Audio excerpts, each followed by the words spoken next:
बहुत अच्छा चाहती हूँ। इसी के लिए मैं एक कह रहा है कि हमारा स्टेट में ऐसा कोई बात नहीं है, फर्क का बात नहीं है। हमारा स्टेट एक ही स्टेट है जो हम आपस में एक साथ में काम करते हैं, और आप लोग भी आपस में काम करो, आपका कोई दिक्कत नहीं होगा। আমি আপনাদের বলছি এই কথা কারণ বর্ডার এরিয়া থেকে কখনো কখনো আমার কাছে কিছু খবর আসে। ভাববেন না আমি কখনো কলকাতায় থাকি বলে হিলির বর্ডারে কি হচ্ছে আমি খবর রাখি না, এটা ভাববেন না। পঞ্চায়েত ইলেকশনে কে কোথায় লাইন করে দিয়েছিল আমি তার খবর রাখি না, আমি খবর রাখি সবটাই, আমি সবটাই খবর রাখি। তার কারণ প্রত্যেকটা ব্লক আমাকে সবসময় খবর রাখতে হয়। এই তো পরশুদিন এসে শুনেছিলাম একটা ঘটনা ঘটেছে তপনে, সঙ্গে সঙ্গে আমরা তাদের প্রশাসন থেকে সব রকম সাহায্য করে দিয়েছি।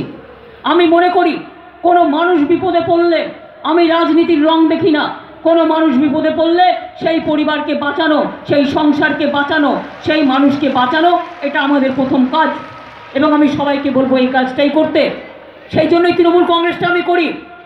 মা ভাই বোনেরা আমার, আমি সারা জীবন লড়াই করতে করতে এসেছি।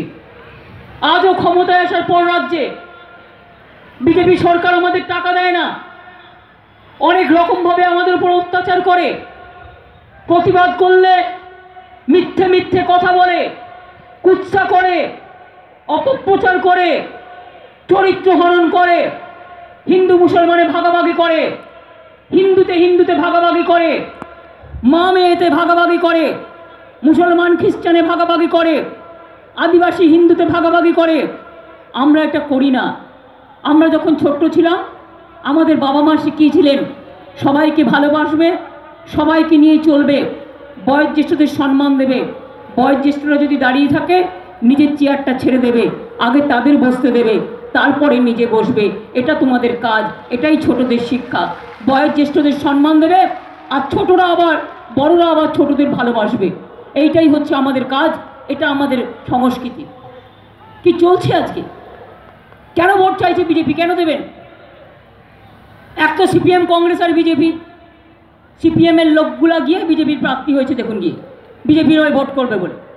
যে লক্ষ্মীনারায়ণ আপনাদের এখানে সবচেয়ে বেশি, লক্ষ্মীনারায়ণের নামে যে দুই নেতা ছিল তোমরা সব ভুলে গেছো, আমি ভুলি নাই।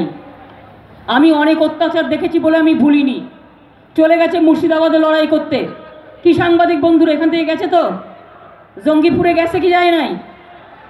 জঙ্গিপুরে গেছে তো ওখানে গিয়ে বিজেপির হয়ে কাজ করছে। বামপন্থীদের মধ্যে এখন আর আদর্শ বলে কিছু নেই। আমি এখনও যদি কোনো বামপন্থী বন্ধু থাকেন, আমি এখনও যদি কোনো কংগ্রেসের কর্মীরা থাকেন, বলবো লড়াইটা কিন্তু আমাদের সাথে। মনে রাখবেন কলকাতা থেকে দিল্লি, দার্জিলিং থেকে দিল্লি তৃণমূল কংগ্রেস বুক পেতে দিয়ে লড়াই করছে। মনে রাখবেন তৃণমূল কংগ্রেস দরকার হলে গুলি খাওয়ার জন্য তৈরি থাকবে, কিন্তু তৃণমূল কংগ্রেস বিজেপিকে 1 ইঞ্চি জমিও ছাড়বে না। তার কারণ আজকে বিজেপি জানে হেরে যাবে। অন্ধ্রপ্রদেশে ইলেকশন হয়ে গেছে, গোল্লা, একটাও সিট পাবে না। তামিলনাড়ুতে হয়ে গেছে গোল্লা, একটাও সিট পাবে না। উত্তরপ্রদেশে সিট পাচ্ছে না, যতগুলো ইলেকশন হয়েছে একটাও পাবে না। রাজস্থান, মধ্যপ্রদেশ, উত্তরপ্রদেশ ছিল 73টা, 13টা হলে হয়, পাবে না। ওখানে মায়াবতীজি, অজিত সিং এবং অখিলেশরা করবে। বিহারেও সিট কমে যাবে, কেরালায় গোল্লা, উড়িষ্যাতে গোল্লা, বাংলাতে গোল্লা, উত্তর পূর্বে রসগোল্লা, তো পাবেটা কোথা থেকে সিট বলুন? আগে বলতে চায়ওয়ালা, চায়ওয়ালার কেটলি ফাইন্যান্স মিনিস্টার হঠাৎ করে বলছেন, এখন চায়ওয়ালা ভুলে গেছে, চায়ওয়ালার কেটলি ফাইন্যান্স মিনিস্টার। সরি, আমি কেটলি বলছি এই কারণে, কারণ তখন সবাই চায়ওয়ালা ছিল। বলছে বাঙালি আর উড়িষ্যায় আমরা জিতবো। আরে বাংলায় উড়িষ্যায় জিতে তুই কী করবি? সারা ভারতবর্ষ তো গোল্লা, আর বাংলা তোমায় তোলাই দেবে? উড়িষ্যায় কটা সিট? 20টা। বাংলায় কটা সিট? 42টা। দরকার কটা? 273টা মিনিমাম। কোথা থেকে আসবে সিট? 100টা সিট সারা দেশে পাবে না।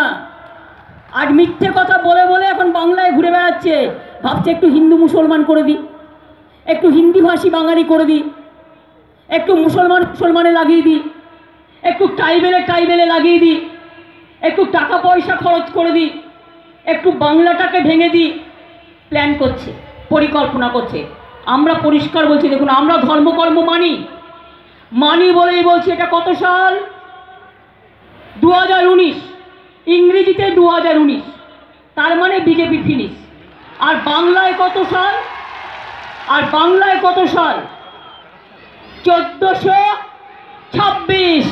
তাই আমরা 42-এ 42, এটা মাথায় রাখবেন।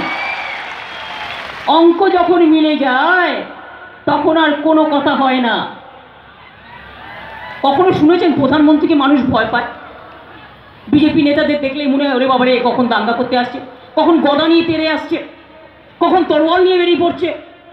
সামান্য এথিক্স নেই। রাজনীতিটা কি তরোয়াল নিয়ে করবার জন্য? না, রাজনীতিটা গদা নিয়ে লড়াই করবার জন্য, রাজনীতিটা বুদ্ধি দিয়ে করবার জন্য, সদিচ্ছা দিয়ে করবার জন্য, মানুষের কাজ করবার জন্য। আমরা যখন ছোট ছিলাম আমাদের বাবা মারা ঘুম পাড়াতো বাচ্চাদের, শুনেছি যে ছেলে ঘুমালো পাড়া ঘুরালো, বর্গি এলো দেশে, বুলবুলিরা ধান খেলো যে খাজনা দেবো কিসে। আজকে মা বোনেরা কি বলে জানেন? বলে ওরে বাবা রে গব্বর সিং আসছে রে, ছেলে ঘুমালো পাড়া জুড়ালো, গব্বর এলো দেশে, সব অধিকার কেড়ে নিল, বাঁচবো আমি কিসে? বাঁচার জায়গা নাই, এই অবস্থায় দাঁড়িয়ে গেছে। একটা বাচ্চা ছেলে মেয়ে যদি জলের গ্লাস ভেঙে দেয়, বাবা মা তাকে বকে অথবা গালে দুটো থাপ্পড় দেয়। আর বুড়ো খোকারা যদি দেশ ভেঙে দেয় তাকে কিসের থাপ্পড় দিতে হয়? ভোটে, একটা করে ভোট, একটা করে কোষে ভোট, আর একটা করে থাপ্পড়, ভোটের থাপ্পড়। মানে গণতন্ত্রে এটাই হচ্ছে গণতন্ত্রে, গায়ে হাত দিয়ে থাপ্পড় নয়, একটা ভোটে একটা করে ভোট দিন, দিয়ে বলুন নোটবন্দি করলে কেন? জবাব চাই, জবাব দাও। একটা ভোট দিন, দিয়ে বলুন বেকারদের 2 কোটি বেকার করলে কেন? জবাব চাই, জবাব দাও। কৃষকরা আত্মহত্যা করছে কেন? জবাব চাই, জবাব দেয়। সংখ্যালঘুদের উপর অত্যাচার হচ্ছে কেন? জবাব চাই, জবাব দাও। আদিবাসীদের উপর অত্যাচার হচ্ছে কেন? জবাব চাই, জবাব দাও। তপশিলীদের উপর অত্যাচার হচ্ছে কেন? জবাব চাই, জবাব দাও। দেশের ইতিহাস বদলাচ্ছে কেন? দেশের ইতিহাসও বদলে দিচ্ছে বাবা। গান্ধীজি